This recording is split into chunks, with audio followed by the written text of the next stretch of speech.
अभी टैली की क्लास है और लाइव क्लास को रिकॉर्ड करेंगे ताकि आगे लैब करने में आप लोगों को दिक्कत नहीं हो। आज के क्लास का टॉपिक है परचेज ऑर्डर प्रोसेसिंग, पीओ। ठीक है, चलिए शुरू करते हैं। और अभी हम लोग पहले देखेंगे कि क्लास कैसा है, फिर वीडियो शुरू करेंगे।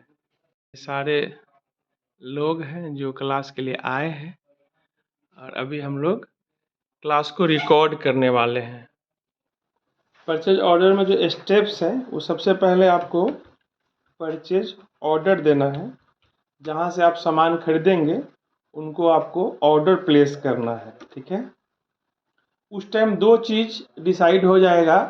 जो आप सामान खरीद रहे हैं उसका रेट क्या होगा और वो गुड्स डिलीवर कब होगा। ये दो चीज़ एग्री हो गया दोनों पार्टी के बीच, सेलर और बायर के बीच, तभी परचेज ऑर्डर प्लेस करना है। ठीक है, उसके बाद होता है रिसीट नोट। अगर आपने ऑर्डर प्लेस कर दिया और उस ऑर्डर के अकॉर्डिंग आपको गुड्स डिलीवर हो चुका है, गुड्स मिल चुका है, तो आपको एक एंट्री करनी पड़ेगी रिसीट नोट का। रिसीट नोट के बाद जो एंट्री होता है वो होता है रिजेक्शन आउट। अब क्या है कि कई बार आपने जो ऑर्डर प्लेस किया, जितनी क्वांटिटी आपने ऑर्डर लगाई थी उससे ज़्यादा या कम आ जाता है। कम आएगा तब तो इसकी आवश्यकता नहीं है। यदि आप ज़्यादा क्वांटिटी आपको रिसीव हुआ और आपको लग रहा है कि इतना क्वांटिटी नहीं चाहिए, तो एक्स्ट्रा क्वांटिटी आप वापस कर सकते हैं। उसी के लिए यहाँ पे रिजेक्शन आउट है। लेट सपोज आपने कोई आइटम 100 क्वांटिटी ऑर्डर किया था और सेलर ने आपको 125 क्वांटिटी भेज दिया, तो जो 25 क्वांटिटी एक्स्ट्रा है उसको आप वापस कर सकते हैं। उसके लिए जो एंट्री होता है वो होता है रिजेक्शन आउट।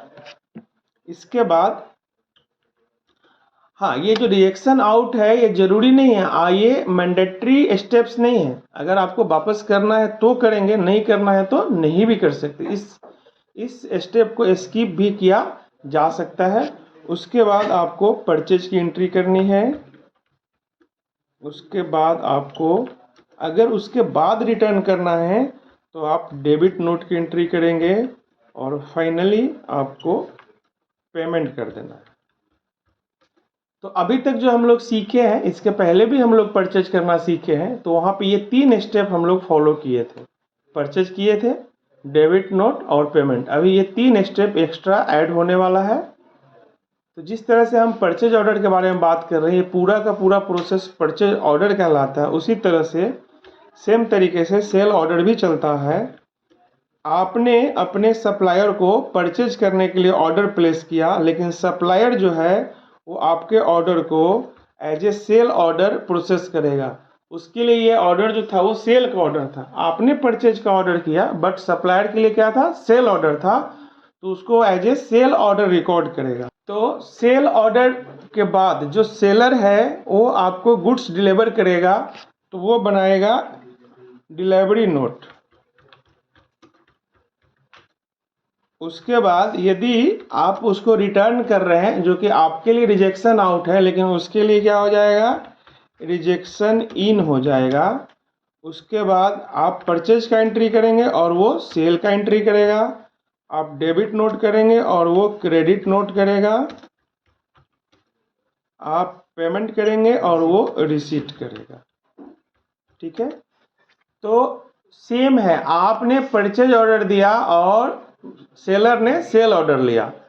आपके पास जो गुड्स आया आपने रिसीट नोट बनाया और उसने डिलीवरी नोट बनाया। ठीक है, तो एक ही बात है। आप कोई एक समझ जाएंगे तो दूसरा उसी तरीके से होता है। अब चलिए इसको हम लोग टैली में इम्प्लीमेंट करते हैं। तो अभी हम लोग का टैली ओपन हो चुका है। सबसे पहले एक कंपनी बना लेते हैं। यहाँ पे क्रिएट कंपनी, यहाँ पीओ ही लिख देते हैं, बिहार। ये सब ठीक है, कंट्रोल ए कर देते हैं।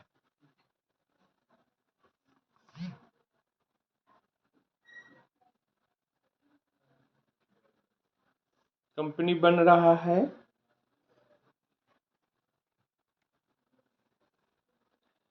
तो यहाँ पे नॉर्मली जो हम लोग रखते थे अकाउंट्स, बिल बाय एंट्री, ये सब रखेंगे। इन्वेंट्री भी रखेंगे। जीएसटी अभी नहीं रखना है, जीएसटी आगे सीखेंगे। इस सबको नो कर देते हैं और सेव कर लीजिए। ठीक है, तो अब हम लोगों को ऑर्डर प्लेस करना है अपने सप्लायर के पास परचेज के लिए। तो हम लोग चलेंगे सीधे वाउचर में, लेकिन वाउचर में जाने से पहले आपको उन सब वाउचर को एक्टिवेट भी करना पड़ेगा। तो एक्टिवेट करने के लिए आप यहाँ पे चलिए, यहाँ से भी चल सकते हैं, वाउचर में चलते हैं सीधा।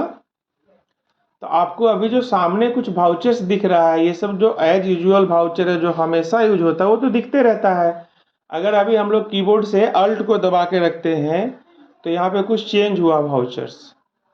ठीक है, उसमें आप यहाँ देख रहे हैं एक है ना डिलीवरी नोट लिखा हुआ जो कि अभी डिजेबल है। ठीक है, अभी हम लोग कंट्रोल को दबा के रखते हैं तो यहाँ पे भी देखिए रिजेक्शन इन, रिजेक्शन आउट, ये सब दिख रहा है। यहाँ पे परचेज ऑर्डर भी दिख रहा है, लेकिन अभी सबका सब क्या है, डिजेबल है। कोई बात नहीं है, तो हम लोग यहाँ पे जाएंगे अदर वाउचर्स में। यहाँ जो एक अदर वाउचर दिया हुआ है F10 दबाते हैं, F10 अदर वाउचर में जा रहे हैं तो कुछ वाउचर्स दिख रहा है नीचे में एक्स्ट्रा, लेकिन वो नहीं दिख रहा है जो हमको चाहिए। तो कहाँ जाना रहेगा हमको, शो इन एक्टिव में। तो ऊपर चलते हैं एरो की से और यहाँ शो इन एक्टिव में आकर एंटर प्रेस कर देंगे। ठीक है, तो देखिए वही सारा वाउचर सब हम लोगों को दिखेगा। तो सबसे पहले हम लोगों को परचेज ऑर्डर को इनेबल करना है। किसको इनेबल करना है, परचेज ऑर्डर को। एंटर प्रेस कर दिए, कह रहा है you need to activate the purchase order voucher type, activate now, yes कर देंगे। तो यहाँ पे परचेज ऑर्डर वाउचर आ गया। ठीक है, अब चलिए हम लोग यहाँ एंट्री शुरू करते हैं। पार्टी नेम, जिस पार्टी को हम ऑर्डर दे रहे हैं जो हमारा सप्लायर है उसका नाम लिखना है। तो अल्ट सी करके यहाँ पे मान लेते हैं ओम स्टोर लिख दिया। ओम स्टोर हो जाएगा सन्ड्री क्रेडिटर, कंट्रोल ए कर दिए। यहाँ पे इस स्क्रीन में कुछ विशेष नहीं है, आप भर भी सकते हैं अगर आपके पास डिटेल रहेगा, नहीं तो इसको आप एंटर मार के सेव कर लीजिए या कंट्रोल ए से सेव कर लीजिए। ठीक है, यहाँ पे भी कुछ विशेष बात नहीं है, इसको भी सेव कर लीजिए। यहाँ पे विशेष बात है ऑर्डर नंबर, इस ऑर्डर नंबर से ही आगे प्रोसेस होने वाला है। तो यहाँ पे आपको एक अच्छा सा ऑर्डर नंबर लिख देना है। तो अभी के लिए हम ओम 1 लिख रहे हैं। उसके बाद परचेज लेजर रहेगा, लेजर का नाम यहाँ परचेज ही रहेगा। ठीक है, क्योंकि वाउचर टाइप परचेज नहीं है इसलिए ये परचेज एंट्री नहीं हो रहा है, परचेज ऑर्डर एंट्री हो रहा है, लेकिन जो लेजर रहेगा वो परचेज ही रहेगा। अब यहाँ पे आइटम बना रहे हैं अल्ट सी, अल्ट सी।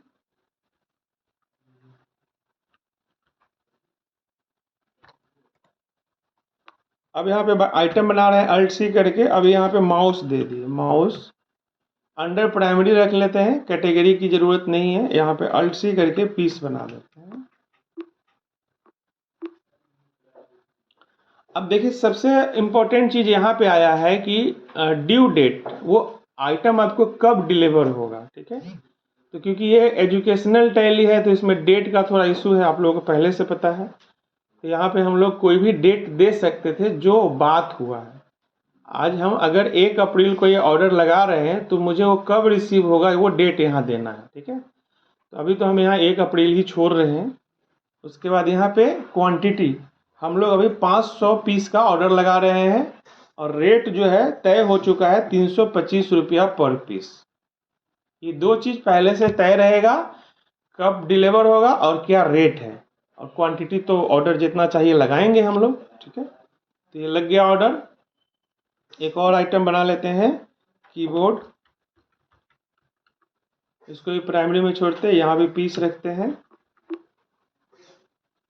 ड्यू 1 तो ऐसे छोड़ देते हैं। इसका क्वांटिटी अपने पास है 400 का ऑर्डर हम लोग लगा रहे हैं, इसका रेट है 250 रुपया। ठीक है, तो ये ऑर्डर प्लेस कर दिए। अभी जस्ट ऑर्डर प्लेस हुआ है, ना ही आपके पास गुड्स आया है, ना ही इसका कहीं कोई स्टॉक में एंट्री हुआ है। एंटर प्रेस करके एक बार चेक कर लेते हैं, ये एंट्री हो गई।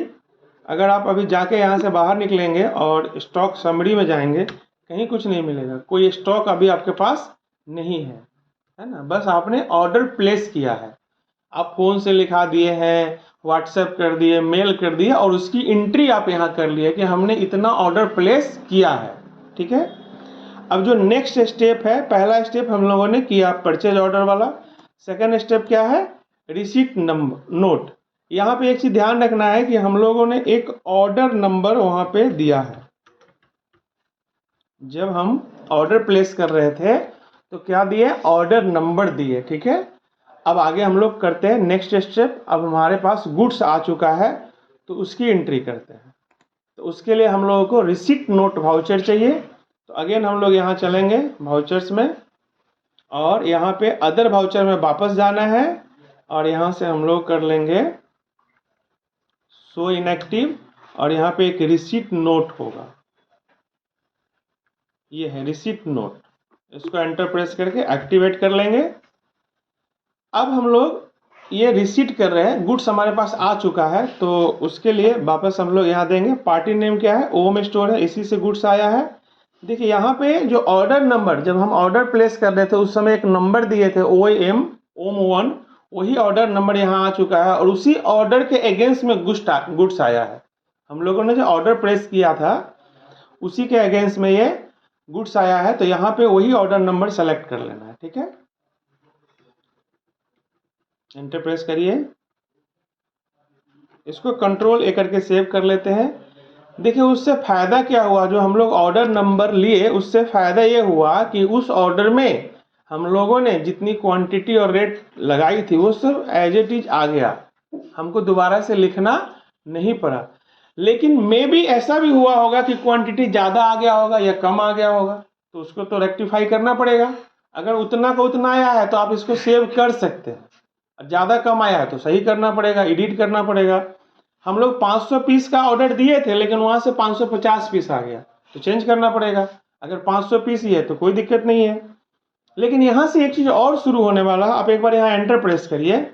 देखिए यहाँ पे एक ट्रैकिंग नंबर शुरू हुआ। ऑर्डर नंबर जब ऑर्डर प्लेस किए थे, अब जब हम रिसीट कर रहे हैं गुड्स को तो यहाँ एक और नंबर शुरू हुआ, ठीक है, ट्रैकिंग नंबर। इसको आप ऐसे समझिए जैसे आप कहीं एडमिशन लेने जाते हैं तो आपको एक टेम्पोररी नंबर दिया जाता है, ठीक है। कोई सीरियल नंबर दे दिया गया, आप उस सीरियल के अकॉर्डिंग जिस दिन आपका एडमिशन डेट है उस दिन जाके एडमिशन लेंगे, तो आपको एक नया फिर से रजिस्ट्रेशन नंबर दिया जाएगा। मे बी दोनों नंबर सेम भी रह सकता है या डिफरेंट भी हो सकता है। तो यहाँ जो ट्रैकिंग नंबर है, आप चाहे तो ऑर्डर नंबर को भी ट्रैकिंग नंबर रख सकते हैं या एक नया नंबर यहाँ लगा सकते हैं। तो अभी हम नया नंबर लगाना चाहते हैं ट्रैकिंग नंबर के लिए, समझने के लिए। तो हम यहाँ लिख देते हैं ओम और टी लिखते हैं, टी फॉर ट्रैकिंग, और 1 लिख देते हैं। ये नया नंबर हम लगा रहे हैं, ठीक है, आ गया। अब ऑर्डर नंबर लेकिन वही रहेगा, अभी आप ट्रैकिंग नंबर नया लगाए हैं, ऑर्डर नंबर जो पहले आपने दिया था वही रहेगा, वही यहाँ पे आया हुआ भी है, उसको सेलेक्ट कर लेना है। अब यहाँ क्वांटिटी अगर अल्टर करना है, लेट सपोज आपको 550 पीस आ गया है, तो आप यहाँ लिख दीजिए 550, कोई दिक्कत नहीं है। ज़्यादा पीस आया, ज़्यादा आपने लिख दिया, ठीक है। फिर कीबोर्ड का भी देखना है। कीबोर्ड में मान लिया जाए कि ज़्यादा नहीं आया है तो कोई बात नहीं, रहने देते हैं। OMT1 ट्रैकिंग नंबर यही रहेगा इसका भी, और ऑर्डर नंबर तो जो पहले था वो रहेगा, इसको तो चेंज नहीं करना है, वो पुराना ऑर्डर नंबर ही रहेगा। इसमें हमारा 400 का 400 ही आया है, इसलिए इसको चेंज करने की आवश्यकता नहीं है, ठीक है। तो अब ये जो है हमारा गुड्स आ चुका है मेरे शॉप पे या दुकान में कहिए। अब अगर हम लोग यहाँ से बाहर निकल के एक बार स्टॉक समरी देखेंगे तो आपको अब स्टॉक समरी दिखेगा। देखिए अब आपको गुड्स दिख रहा है, कीबोर्ड आपके पास 400 पीस है और माउस है 550 पीस। लेकिन अभी तक हम लोग परचेज का एंट्री नहीं किए हैं, अभी हम लोग रिसीट नोट वाला एंट्री कर रहे थे। यहाँ पे एक क्या नया चीज शुरू हुआ है, ट्रैकिंग नंबर, ठीक है। अब बारी है रिजेक्शन आउट की। अगर हमको गुड्स वापस करना है तो हम कर सकते हैं, अगर नहीं करना है तो कोई दिक्कत नहीं है, इस स्टेप को स्किप भी किया जा सकता है। लेकिन अभी हम लोगों को सीखना है तो इसको भी एक बार करके देख ही लेते हैं, ठीक है। तो अभी हम लोग चाहते हैं जो हमारे पास एक्स्ट्रा 50 पीस माउस आया है उस 50 पीस को हम रिटर्न करना चाहते हैं, ठीक है। हाँ यहाँ पे एक चीज है, ये स्टॉक तो दिख रहा है लेकिन आप एंटर प्रेस करेंगे तो एक बात यहाँ पे आएगा लिखा हुआ, एंटर प्रेस करते रहिए।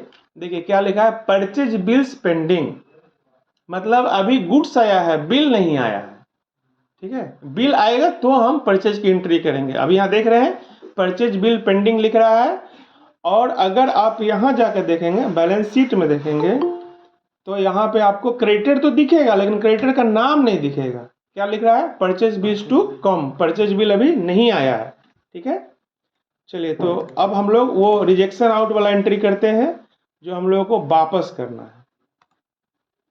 तो वापस करना है तो वापस यहाँ आते हैं टैली में। अब हम लोग रिजेक्शन आउट वाला एंट्री करेंगे, यहाँ से निकलते हैं, फिर से चलते हैं वाउचर में, अगेन चलते हैं अदर वाउचर में और यहाँ फिर से जाते हैं शो इनएक्टिव और यहाँ पे एक रिजेक्शन आउट होगा, ये है, इसको एक्टिवेट कर लेते हैं। यस कर दिया तो यहाँ पे रिजेक्शन आउट आ गया। अब यहाँ पे आपको लेजर नेम लिखना है, परचेज नहीं लिखना है, सप्लायर का नाम लिखना है, परचेज नहीं लिखना है, ठीक है। सप्लायर का नाम यहाँ खुद ही आ गया। अब आपको कौन सा आइटम रिटर्न करना है, माउस रिटर्न करना है, माउस लिखना है। अच्छा, अब आपको यहाँ ट्रैकिंग नंबर लेना है। हम लोग ट्रैकिंग नंबर लगाए थे नया OMT, है ना, मतलब परचेज ऑर्डर नंबर जो था उससे हम लोग रिसीट नोट बनाया। रिसीट नोट वाला जो नंबर था उससे आगे हमको रिजेक्शन बनाना है, ठीक है। एक दूसरे से इंटरकनेक्ट है, पहला कनेक्ट है दूसरे से, दूसरा कनेक्ट है तीसरे से। तो यहाँ पे हम ये ले लिए। अभी हमको कितना रिटर्न करना है, 50 पीस रिटर्न करना है, ठीक है। चलिए एंटर मार दीजिए, हो गया। ये रिजेक्शन आउट वाला हो गया, हम उसको वापस कर दिए। देखिए ये रिटर्न का एंट्री है, अगर हम परचेज कर लेते तब हम इसी एंट्री को डेबिट नोट के रूप में करते। परचेज नहीं किए इसलिए यही एंट्री रिजेक्शन आउट हो रहा है। ये भी रिटर्न है और डेबिट नोट भी रिटर्न है। फर्क क्या है, परचेज के बाद जो रिटर्न करेंगे वो होगा डेबिट नोट, परचेज के पहले जो रिटर्न करेंगे वो होगा रिजेक्शन आउट। तो कर लिए। अब एक बार यहाँ से बाहर निकल के जरा स्टॉक देख लेते हैं क्या स्थिति रहा। स्टॉक समरी में आइए, देखिए अब आपके पास कितना रह गया है, 500 पीस रह गया है ना। 550 आया था लेकिन 50 पीस हम लोग क्या कर दिए, रिटर्न कर दिए। तो अभी हम लोग जो पहले का 3 स्टेप था जो हम लोग पहले से सीखे उसमें नहीं करते थे, वो तीनों स्टेप फॉलो कर लिए। इसके पहले भी हम लोग इन्वेंट्री का बहुत सारा एक्सरसाइज बनाए थे, लेकिन उसमें हम लोग यहाँ से शुरू करते थे, परचेज, डेबिट नोट और पेमेंट। अभी हम लोग परचेज ऑर्डर किए, फिर उसको रिसीट नोट में एंट्री किए, फिर जो एक्स्ट्रा क्वांटिटी आया था उसको रिटर्न भी कर दिया। अब बचा हुआ है परचेज।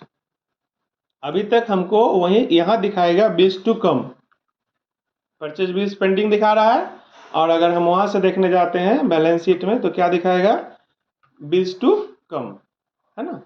तो चलिए अब हम लोग परचेज का एंट्री कर रहे हैं जो फाइनल एंट्री होता है। अब वाउचर में आइए, अब सीधा आप F9 में आ जाइए, यहाँ से परचेज में। अब आप पार्टी नेम दीजिए होम स्टोर। अब आपको यहाँ पे ट्रैकिंग नंबर लेना है। ट्रैकिंग नंबर जो है वही रिसीट नोट के टाइम ही ना ट्रैकिंग बनाए थे, वही नंबर यहाँ आया हुआ है, ठीक है। एंटर प्रेस कर दीजिए, कंट्रोल A कर दीजिए, कंट्रोल A कर दीजिए। अब यहाँ पे देखिए सारा आइटम आ जाएगा एज पर ट्रैकिंग नोट के बाद। जैसे 550 नहीं 500 आ रहा है। अब यहाँ अंदर जाने की कोई आवश्यकता नहीं है, किसी भी आइटम में इंटर प्रेस करने की आवश्यकता नहीं है, सीधा इसको सेव कर लीजिए, परचेज एंट्री सक्सेस हो जाएगा। कंट्रोल A कर लीजिए, हो चुका है। अब जाके देखेंगे अगर हम लोग स्टॉक समरी में चल के देखिए तो अब वहाँ पे पार्टी का नेम दिखा देगा ओम स्टोर से करके। और अगर आप बैलेंस शीट में भी जाके देखेंगे तो यहाँ पे भी आपको दिख जाएगा कि जो सप्लायर है उसका नाम क्या है, ओम स्टोर। परचेज एंट्री हो चुका है। इसके पहले तक क्या लिखा था, bills to come, purchase bills to come ऐसा था, ठीक है। तो यही प्रोसेस हुआ। अब आगे का प्रोसेस आपको पता है। अब आपको रिटर्न करना है तो डेबिट नोट करिए और उसको पैसा देना है तो पेमेंट कर दीजिए। हाँ, एक बात यहाँ समझ लीजिए कि आप अगर चाहें तो इस पूरे स्टेप को, जिसमें 6 स्टेप है, उसको आप इस तरह से भी कर सकते हैं। कैसा कर सकते हैं, परचेज ऑर्डर लगाए और सीधा परचेज कर लिए, इतना स्टेप को हटा सकते हैं। ऐसा भी हो सकता है, परचेज ऑर्डर लगाए और क्या कर लिए, परचेज डेबिट नोट, है ना। या एक चीज़ और हो सकता है, इसको थोड़ा नीचे रखिए, इसके पहले एक चीज़ और रखिए, आप ऐसा भी कर सकते हैं, परचेज ऑर्डर लगाए, रिसीट नोट लगाए, इस स्टेप को स्किप कर सकते हैं, जैसा अभी हम चर्चा भी किए थे। तो फुल एंड फाइनल स्टेप ये रहेगा। चाहे तो आप इसको थोड़ा सा शॉर्ट करके ऐसा भी बना सकते हैं और उससे भी शॉर्ट करना है तो ऐसा भी बना सकते हैं। परचेज ऑर्डर लगाए, परचेज किए, डेबिट नोट और पेमेंट, ठीक है। तो यही था मुख्य रूप से परचेज ऑर्डर। सेम तरीके से सेल ऑर्डर चलेगा। सेल ऑर्डर के लिए सेल ऑर्डर वाउचर लगाएंगे, अगर हम सप्लायर है तो हमको सेल वाला एंट्री करना होगा, फिर हम सामान देंगे तो डिलीवरी नोट बनाएंगे, फिर अगर मेरे पास वापस आएगा तो रिजेक्शन इन की एंट्री करेंगे, फिर सेल होगा, फिर क्रेडिट नोट होगा, फिर रिसीट होगा। तो यही था। आशा करते हैं कि ये परचेज ऑर्डर वाला कंसेप्ट आप समझ गए होंगे। बहुत बहुत धन्यवाद। मिलते हैं फिर अगले वीडियो में।